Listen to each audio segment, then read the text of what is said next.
ang daigdigan na kanang langit ang sangkatauhan, purihin ng Panginoon. Papuri sa kaitasan, siya'y papurihan, Diyos ng papuri sa kaitasan, siya'y papurihan, ngayon at magpakailanman.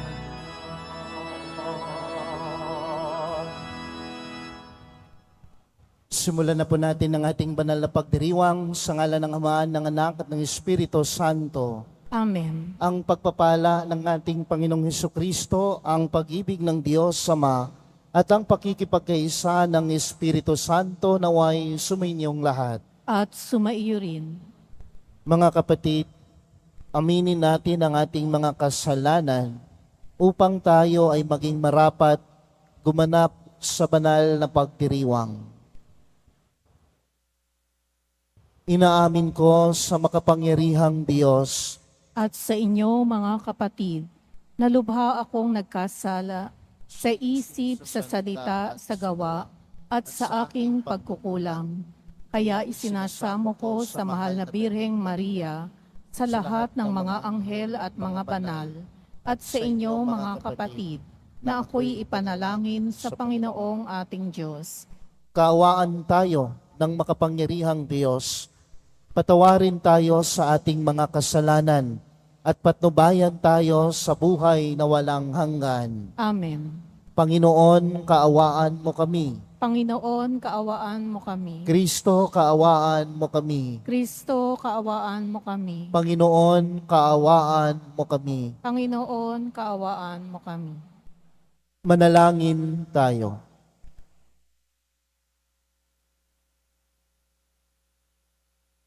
Ama naming makapangyarihan, lakas ka ng mga walang inaasahan kundi ikaw.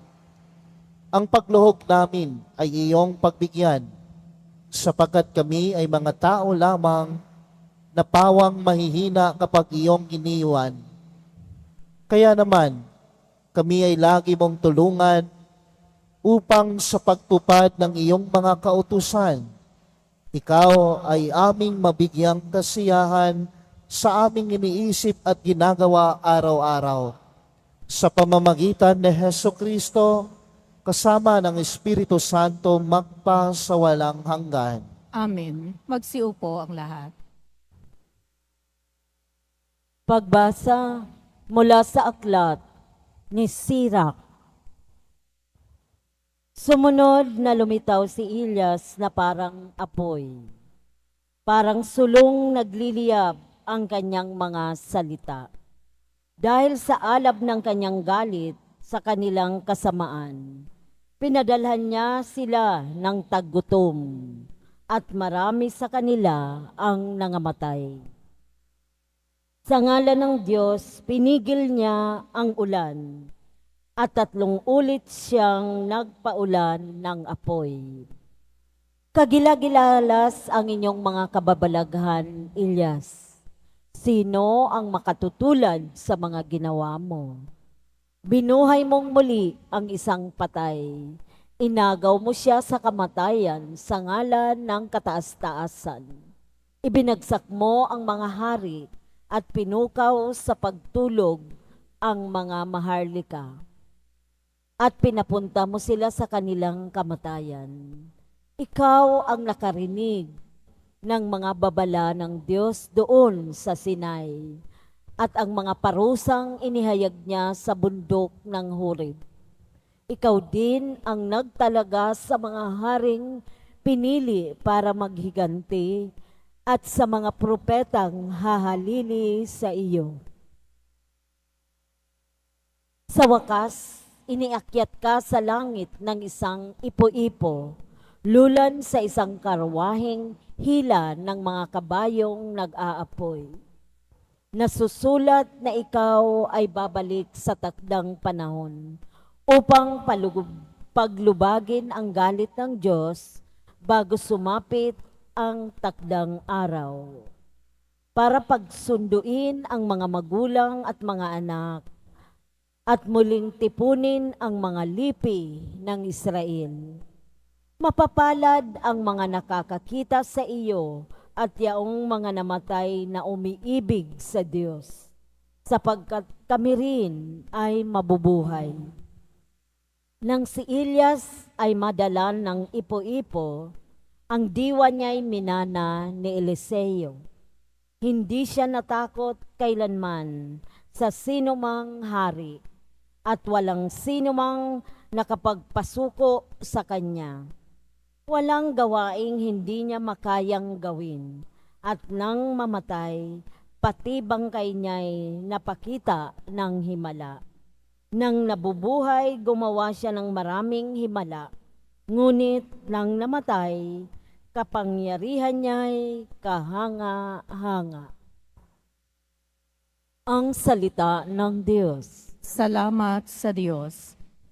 Sa Panginooy magalak, ang masunurit matapat.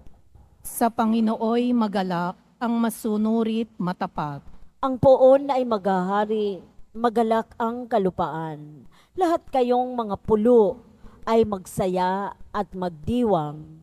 Ang paligid niya ay ulap na lipos sa kadiliman. Kaharian niya'y tapat at salig sa katarungan. Sa Panginooy magalak, ang masunurit matapat. Sa unahan niya'y apoy patuloy na nag-aalab. Sinusunog ang kaaway sa matindi nitong ningas. Yaong mga kidlat niya'y tumatanglaw sa daigdig. Kapag iyon ay namasdan, ang lahat ay nanginginig. Sa Panginooy magalak, ang masunurit matapat. Yaong mga kabundukay natutunaw parang pagkit sa harapan ng dakilang Panginoon ng daigdig. Sa langit ay nahahayag yaong kanyang katuwiran at sa lupa ay makikita ang kanyang kadakilaan. Sa Panginooy magalak, ang masunurit matapat. Lahat silang sumasamba sa kanilang Diyos-Diyosan, mahihiya sa kanilang paghahambog na mainam. Mga Diyos nilang ito ay yuyuko sa may kapal. Sa Panginooy magalak, ang masunurit matapat. Magsitayo na po ang lahat.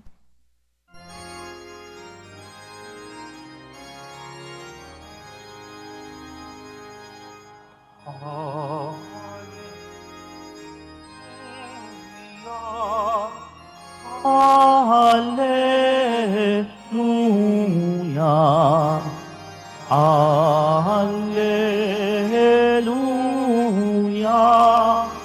Hallelujah.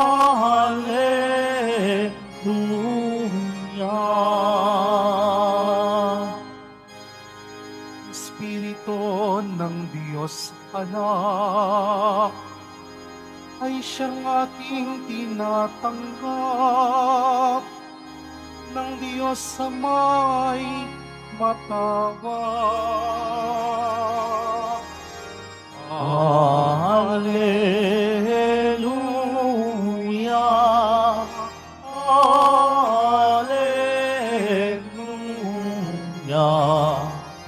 Hallelujah.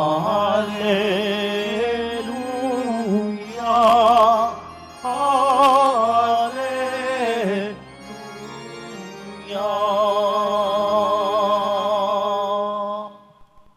Sumainyo ang Panginoon, At sumaiyo rin. ang mabuting balita ng Panginoon ayon kay San Mateo. Papuri sa iyo, Panginoon.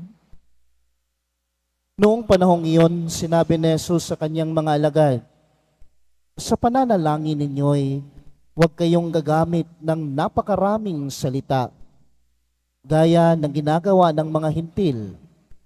Ang akala nila'y pakikinggan sila ng Diyos dahil sa dami ng kanilang salita. Huwag ninyo silang tutularan, sapagkat alam na ng inyong Ama ang inyong kinakailangan bago pa ninyo hingin sa Kanya. Ganito kayo mananalangin. Ama naming nasa langit, sambahin nawa ng pangalan mo. Ikaw nawa ang maghari sa amin. Sundin nawa ang iyong kalooban dito sa lupa tulad ng nasa langit. Bigyan mo kami ng pagkaing kailangan namin sa araw na ito at patawarin mo kami sa aming mga kasalanan tulad ng aming pagpapatawad sa mga nagkakasala sa amin. At huwag mo kaming iharap sa mahigpit na pagsubok, kundi ilayo mo kami sa masama. Sapagkat iyo ang kaharian at ang kapangyarihan at ang kapurihan magpakailanman. Amen. Sapagkat kung pinatatawad ninyo ang mga nagkakasala sa inyo, patatawarin din kayo ng inyong amang nasa langit. Ngunit kung hindi ninyo pinatawad ang mga nagkakasala sa inyo, hindi rin kayo patatawarin ng inyong Ama. Mga kapatid, ang mabuting balita ng Panginoon. Pinupuri ka namin, Panginoong Heso Kristo. Magandang umaga po sa inyong lahat. Sa ating ebanghelyo ngayon, tinuruan tayo ni Jesus ng isang napaka-simpleng panalangin. At alam kong karamihan o lahat tayong mga mananampalataya ay memorize natin ang Ama namin na kahit nakapikit pa tayo, ay ito yung memorize natin yung Ama namin. Kung papasok ka sa pangungumpisal, madalas itong sinasabi ng pari bilang iyong penance, na magdasal ka ng 3, 1 o 2 Ama namin para sa kabayaran ng iyong pagkakasala as part of your penance. Pero mga kapatid ko ni Kristo, kung ating pagmamasdan ang ginamit ni Jesus na salita, sabi niya, bago pa ninyo, ganito kayo mananalangin. Ama namin. Diba? Hindi niya sinabing, Ama ko. Ama ninyo, Ama ko. Kundi yung words na binanggit ng ating ebanghelyo at ginamit na salita ng ating Panginoon ay Ama namin. Yung namin na salita. Nang ibig sabihin nito, hindi inangkin ni Jesus na siya lang ang may Ama, kundi Ama din natin ang Ama ng ating Panginoon. Ano ang panyaya ni Jesus sa atin sa ating ebanghelyo nung sinabi niyang ganito kayo manalangin? This is how you pray. Our Father, Ama namin. Parang pinaalala sa atin ng ating Panginoong Hesukristo na sa pagbabanggit natin o pagdadasal natin ng Ama namin, pinapaalala sa atin yung katabi mo, yung kapitbahay mo, yung katrabaho mo, yung kaklase mo, ay magkapatid kayo at anak din yan ng Diyos. Amen? Diba? Yung katabi mo, ako, yung katrabaho mo, yung kaklase mo, ayan ay kapatid mo at anak ng Diyos. Payag ba kayo niyan? Tingnan mo nga yung katabi mo kung yan ba ay kapatid mo at anak mo ng Diyos. Para bagang sinasabi din ng ating Panginoon sa atin, ng mahal na pong Nazareno, yung kaalitan mo, yung kagalit mo, yung matagal na hindi mo iniimikan, yung humihingi sa iyo ng tawad pero hindi mo pinatawad, yung nagkasala sa iyo, yung binigyan mo, yung nanakit sa iyo, at yung ikaw din, sinaktan mo rin siya, yung kapwa mo, anak yan ng Diyos at kapatid mo yan. Amen? Diba? Again, sinasabi din ng Panginoon, magkakapatid na nga kayo, mga anak kayo ng Diyos, kayo pa yung nag-aaway-away. Mga anak kayo ng Diyos, kapatid mo rin yan, bakit hindi mo yan pagbigyan ng pagpapatawad na galing sa iyo. Sapagkat narinig mo sa Ebanghelyo ngayon ang sinabi ng ating Panginoon, ang patawarin mo kami sa aming mga kasalanan, tulad ng aming pagpapatawad sa nagkakasala sa amin. At sapagkat kung pinatatawad ninyo ang nagkakasala sa inyo, patatawarin din kayo ng ating amang nasa langit. Diba? Nagiging buo lang ang pagpapatawad ng Diyos kung iyong mga nagkakasala sa atin ay ating pinatawad. Sapagkat alalahanin natin, mga anak din yan ng Diyos, kapatid natin yan sa pananampalataya. Yung katabi ninyo, o ulitin ko, yung nagkasala sa inyo, yung sinaktan ka, at ikaw din, nanakit ka rin, yan din ay anak ng Diyos. At naghahangad din yan ng pagpapatawad. Ganon din ikaw, naghahangad ka rin ng pagpapatawad. Kaya yan ang magandang alalahanin natin, mga kapatid ko ni Kristo, na tayong lahat dito, mga anak tayo ng Diyos, Ama natin sa langit, at magkakapatid tayo. Kaya nga madalas na sinasabi sa mga sa misa at sa pari, mga kapatid ko ni Kristo. Diba? Bakit pa tayo nag-aalitan? Bakit pa tayo hindi nagpapatawaran? Magkakapatid tayo at mga anak tayo ng Diyos. Yan ang unang paalala sa atin ng ating mahal na Poong Jesus Nazareno sa ating Ebanghelyo ngayon. Mga anak tayo ng Diyos at magkakapatid tayo. Pangalawang paalala niya sa atin, sabi niya sa ating Ebanghelyo, huwag ninyo silang tularan dahil akala nila, ang mga hintil, na dinidinig ng Diyos ang mga panalangin nila dahil sa mga maraming mga salita ang kanilang sinasabi sa Diyos. Nang ibig sabihin nito, mga kapatid, be simple in your prayer. Ano ba talaga ang kailangan mo sa Diyos? Ano ba talaga ang gusto mong ipagdasal sa Diyos? Alam ko, bago kayo pumasok dito sa simbahan, madami na kayong mga baon-baon na panalangin sa Diyos. Di ba? Amen? No? Marami na kayong kahilingan. Siguro nanggaling kayo sa tahanan ninyo, sa mga bahay ninyo, nag-iisip na kayo, sisimba ko sa Quiapo, ganito ang ihilingin ko sa mahal na pong Nazareno, naka-enumerate yan. Ngayon, sasabihan kayo ng Diyos, sa 10 pangangailangan na yan, ano ba talaga ang gusto mong hilingin sa akin? Pero alam ng Diyos kung ano ang sapat, ano ang dapat, at ano ang nararapat para sa atin. Nakala natin, ito yung gusto natin, pero hindi yan kagustuhan ng Diyos sa atin.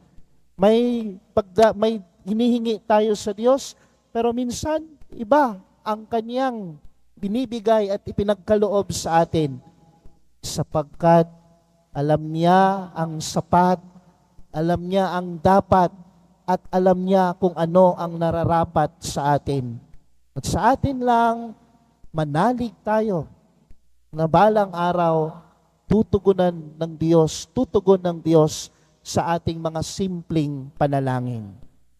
Alam ko marami tayong mga litanya na gustong hilingin sa Diyos sa atin. Pero after all those litanies of prayer, maganda na sabihin natin sa Diyos, Panginoon, alam kong marami akong kahilingan, pero ikaw na pong bahala kung saan sa mga kahilingan na yan ang gusto mong ipagkaloob sa akin. Kasi alam ko, nadidinggin mo ang aking panalangin kung alam ko naman na ito ay ipagkaloob mo sa akin. Amen? Diba? No? At klarong-klaro yan sa pagdadasal natin ng Ama namin. Yung binabanggit natin sa Ama namin, Lord, give us today our daily bread. Diba? Humihingi tayo ng tulong sa Diyos. Bigyan mo kami ng kakanin sa araw-araw. Ganun din sa panalangin natin. Ibibigay ng Diyos kung ano yung sapat ano yung dapat at ano yung nararapat sa atin. Sabihin natin, pagkatapos nating manalangin sa Diyos, alam kong marami ang gusto kong hilingin sa iyo, pero nasa sa iyo na yan kung saan doon sa mga kahilingan mo ang ipagkaloob mo sa akin. Magkakapatid tayong lahat, ang Ama natin ay ang nasa Ama natin sa langit. Tayo ay mga anak sa Diyos. Hindi tayo pababayaan ng Diyos kung dadaing tayo sa Kanya. At sa pagdaing natin sa Kanya, maging simple tayo sa ating panalangin. Kung nalulungkot ka, sabihin mo sa Diyos. Kung masaya ka, sabihin mo sa Diyos. Kung nagalit ka sa kapwa mo, sabihin mo sa Diyos na sana hilumin itong puso mong nagagalit at naiinis. Sapagkat anak tayo ng Diyos at magkakapatid tayo.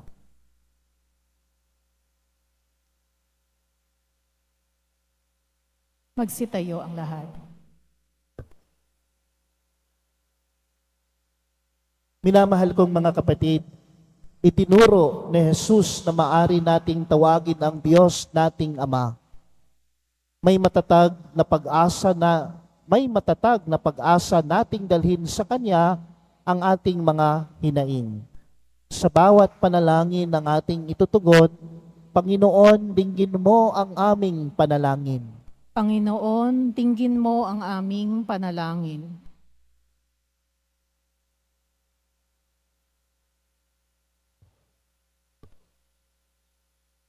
Ang simbahan naway laging ipahayag sa buong sanlibutan ang malalim na pananalig sa pagdating ng paghahari ng pag-ibig, katarungan at kapayapaan ng Ama.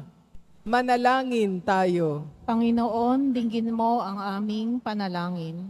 Sa gitna ng mga kahirapan sa buhay, naway huwag natin isuko ang pagdarasal at huwag tayong magpadaig sa mga tukso. Manalangin tayo. Panginoon, dinggin mo ang aming panalangin. Tayo naway magkaroon ng sapat na pagkain sa ating pang-araw-araw na pangangailangan at kadakilaan ng puso na patawarin ang ating mga kaaway. Manalangin tayo. Panginoon, dinggin mo ang aming panalangin. Ang mga may sakit at yaong mga nag-aaruga sa kanila, naway maranasan ang Diyos sa kanilang araw-araw na pagsasakripisyo. Manalangin tayo. Panginoon, dinggin mo ang aming panalangin. Ang mga yumao, naway makita ng harapan ng Diyos sa kanyang walang hanggang tahanan. Manalangin tayo. Panginoon, dinggin mo ang aming panalangin. Ama naming nasa langit, pinasasalamatan ka namin sa iyong pakikinig sa aming mga hinaing. Tulungan mo kaming laging manalig sa iyong mapagmahal na pamamaraan at tanggapin ang iyong kalooban sa aming buhay. Hinihiling namin ito sa pamamagitan ni Kristo na aming Panginoon. Amen. Magsiupo ang lahat.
Magsitayo ang lahat.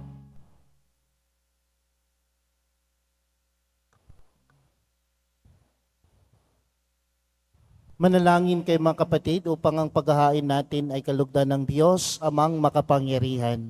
Tanggapin nawa ng Panginoon itong paghahain sa iyong mga kamay, sa kapurihan niya at karangalan sa ating kapakinabangan at sa buong sambayanan niyang banal.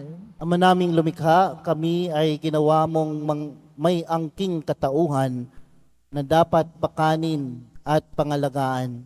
At iyong dinudulutan ng banal na pakikinabang, ipagkaloob mong kami ay huwag magkulang sa mga inuukol mo sa aming kapakanan.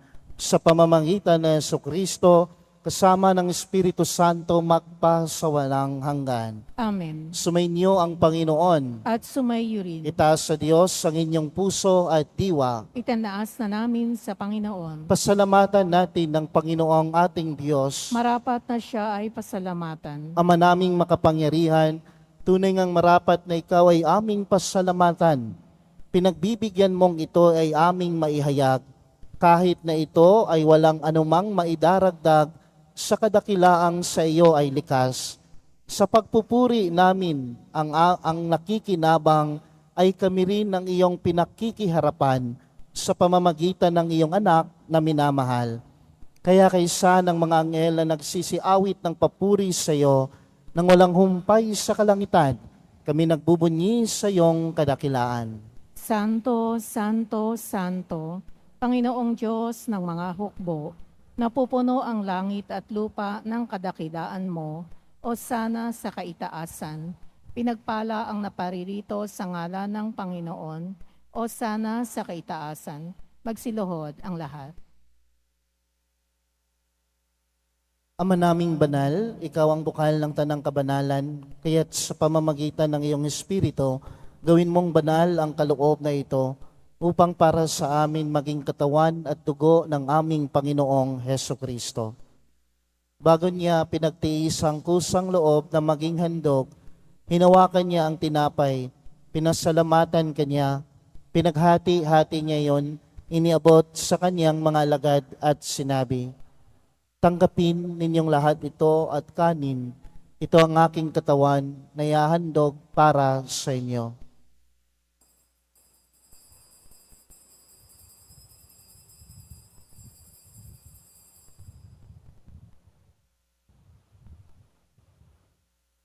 Gayon din naman matapos ang hapunan, hinawakan niya ang kalis, muli kanyang pinasalamatan.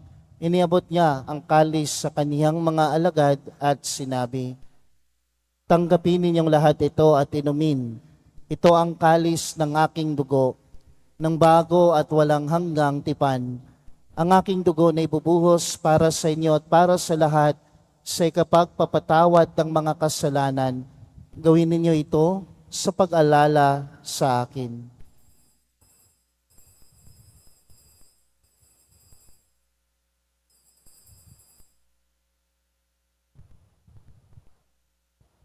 Magsitayo ang lahat. Ang misteryo ng pananampalataya. Si Kristo'y namatay, si Kristo'y nabuhay, si Kristo'y babalik sa wakas ng panahon. Ama, ginagawa namin ngayon ang pag-alala sa pagkamatay at muling pagkabuhay ng iyong anak. Kaya tiniaalay namin sa iyo ang tinapay na nagbibigay buhay at ang kalis na nagkakaloob ng kaligtasan. Kami ay nagpapasalamat dahil kami ay iyong minarapat na tumayo sa harap mo para maglingkod sa iyo. Isinasamo namin kaming magsasalo-salo sa katawan at dugo ni Kristo ay mabuklod sa pagkakaisa sa pamamagitan ng Espiritu Santo. Ama, lingapin mo ang iyong simbahang laganap sa buong daigdig. Puspusin mo kami sa pag-ibig. Kaysa ni Francisco ang aming Santo Papa at ni Jose na aming Arsobispo at ng Tanang Kaparian. Alalahanin mo rin ang mga kapatid naming nahimlay nang may pag-asang sila ay muling mabubuhay, gayon din ang lahat ng mga pumanaw. Kaawaan mo sila at patuloyin sa iyong kaliwanagan. Kaawaan mo at pagindapatin kaming lahat na makasalo sa iyong buhay na walang wakas. Kaisa ng mahal na Birheng Maria na ina ng Diyos, ng kabiyak ng puso niyang si San Jose, kaisa ng mga apostol ni San Juan Bautista at ng lahat ng mga banal na namuhay dito sa daigdig ng kalugod-lugod sa iyo. May pagdiwang nawa namin ang pagpupuri sa kararangal mo sa pamamagitan ng iyong anak na aming Panginoong Heso Kristo.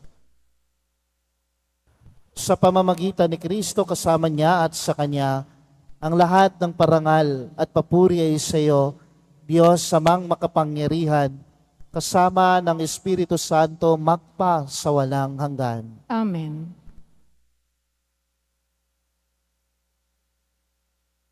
Sa tagubilin ng mga nakagagaling na utos at turo ni Jesus na Panginoon natin at Diyos, ipahayag natin ng lakas loob. Ama namin, Sumasalangit ka, sambahin ang ngalan mo, mapasa amin ang kaharian mo, sundin ang loob mo dito sa lupa para ng sa langit. Bigyan mo kami ngayon ng aming kakanin sa araw-araw, at patawarin mo kami sa aming mga sala, para ng pagpapatawad namin sa nagkakasala sa amin, at huwag mo kaming ipahintulot sa tukso, at iadya mo kami sa lahat ng masama. hinihiling namin kami adya sa lahat ng masama, pagkalooban ng kapayapaan araw-araw, iligtas sa kasalanan at ilayo sa lahat ng kapahamakan, samantalang aming pinananabikan ang dakilang araw ng pagpapahayag ng tagapagligtas naming sa Heso Kristo. Sapagkat iyo ang kaharian at ang kapangyarihan at ang kapurihan, magpakailanman. Amen. Panginoong Heso Kristo, sinabi mo sa iyong mga apostol, kapayapaan ang iniiwan ko sa inyo, ang aking kapayapaan ang ibinibigay ko sa inyo. Tunghayan mo ang aming pananampalataya at huwag ang aming pagkakasala. Pagkalooban mo kami ng kapayapaan at pagkakaisa ayon sa iyong kalooban, kasama ng Espiritu Santo magpa sa walang hanggan. Amen. Ang kapayapaan ng Panginoon ay laging sumainyong lahat. At sumaiyo rin. Magbigayan po tayo ngayon ng kapayapaan sa isa't isa. Kordero ng Diyos na nag-aalis ng mga kasalanan ng sanlibutan, maawa ka sa amin. Kordero ng Diyos na nag-aalis ng mga kasalanan ng sanlibutan, maawa ka sa amin.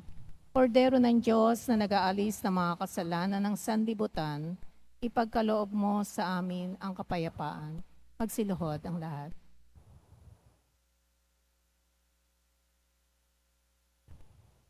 Narito ang kordero ng Diyos na nag-aalis ng mga kasalanan ng sanlibutan. Mapalad ang inanyayahan sa kanyang piging. Panginoon, hindi ako karapat-dapat na magpatuloy sa iyo, ngunit sa isang salita mo lamang ay gagaling na ako.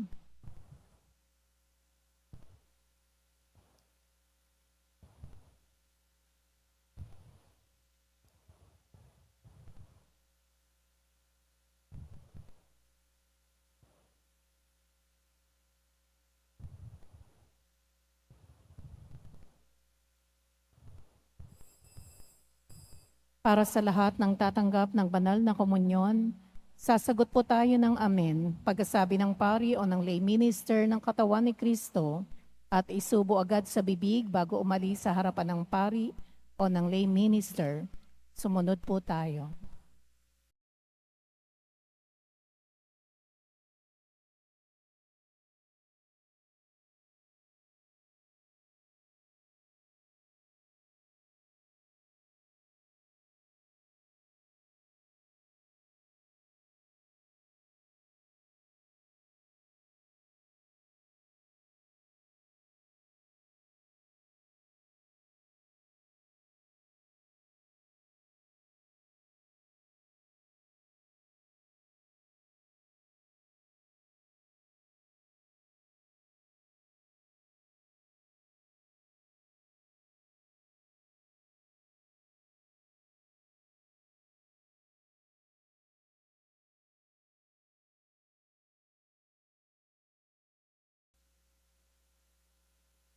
Manalangin tayo.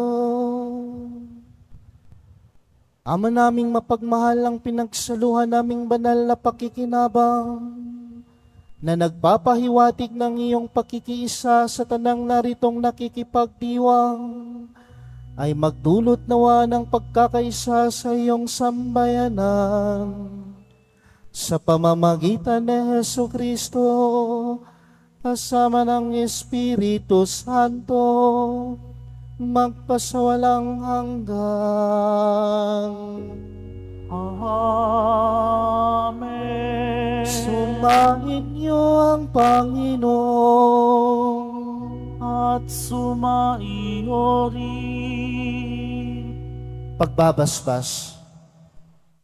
Mahal na pong Jesus Nazareno, inihayag mo sa pamamagitan ng krus ang walang maliw na pag-ibig ng Diyos sa sangkatauhan. Pakinggan mo ang kahilingan ng iyong angkan na nagsusumamo sa iyo. Makamtanawa nila ang iyong katugunan at tanggapin ang kasagutan na may utang na loob na tinatanaw. Basbasan din po ninyo ang mga dala-dala nilang mga imahen at dasalan. Sa pamamagitan ng bendisyon na ito, naway maalala nila ang mga pangako nila noon sa binyag na ikaw ang kanilang iibigin at paglilingkuran bilang Panginoon magpa sa walang hanggan. Amen. Pagpalain kayo ng makapangyarihang Diyos, ang Ama, ang Anak at ang Espiritu Santo. Amen. Humayo kayong taglay ang kapayapaan ng pong Jesus Nazareno. Salamat sa Diyos.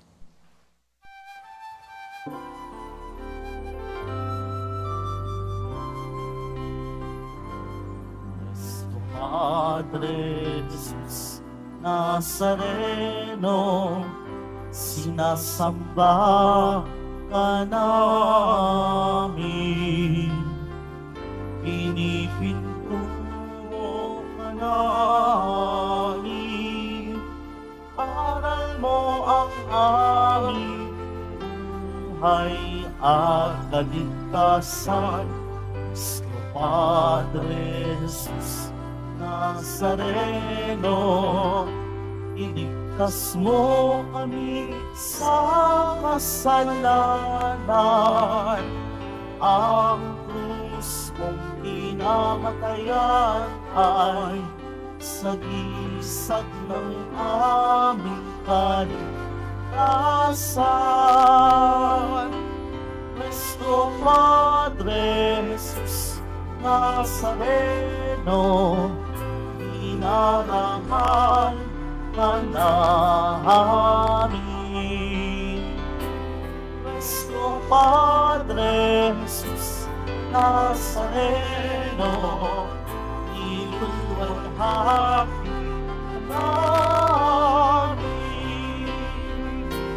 Nuestro Padre Jesus Nazareno, inarangal ka namin. Nuestro Padre Jesus Nazareno, iluwalhati ka namin.